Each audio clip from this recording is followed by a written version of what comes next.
নমস্কাৰ, মই ৰশ্মিতাই আপোনালোক সকলোকে এটা ধুনীয়া ৰেচিপি দেখুৱাব বিচাৰিছোঁ। এইবাৰ মই প্ৰথমবাৰৰ বাবে এটা আপোনালোকৰ বাবে আগবঢ়াইছোঁ ধুনীয়া সহজতে হোৱা এটা ধুনীয়া ৰেচিপি। ৰেচিপিটোৰ বাবে লৈছে 3 পিচ কচ মাছ, এটা বিলাহী, 2টামান শুকান জলকীয়া, কেইফুটামান নহৰু আৰু এটা পিঁয়াজ সৰু সৰুকৈ কাটি লৈছোঁ। তাৰপিছত বিলাহীটো অকণমান পুৰি লৈছোঁ আৰু জলকীয়াটো পুৰি লৈছোঁ। এতিয়া নহৰু আৰু জলকীয়াটো খুন্দি লওঁ। তাৰপৰা বিলাহীটো পিটিকি লৈ পিঁয়াজ আৰু বিলাহী মাছত দি দিম। গোটেইকেইটা সানি লওঁ। মিক্স কৰি লৈছোঁ। বিলাহীটো দি লৈছোঁ। পিঁয়াজো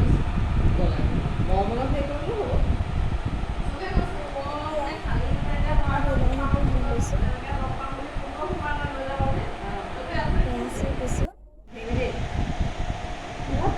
আৰু অকণমান মিঠাতেল দিম। তাৰপৰা এইখিনিতে লৰাই মই ভাতৰ লগত দি দিম।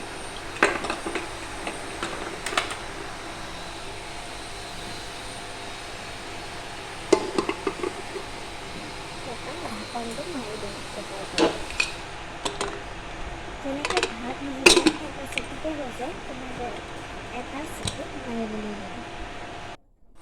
কুকাৰটো এটা চিটি অহালৈকে অপেক্ষা কৰি এটা চিটি অহাৰ পিছত ঠাণ্ডা হ'লে নমাই দিলেই হ'ব। কুকাৰটো ভাপ ওলাই গ'লে চিটিটো মাৰি হৈ গ'ল। কুকাৰটো এতিয়া মই খুলি দিব। ভাতটো যোৱাৰ পিছত খুলি দিছোঁ।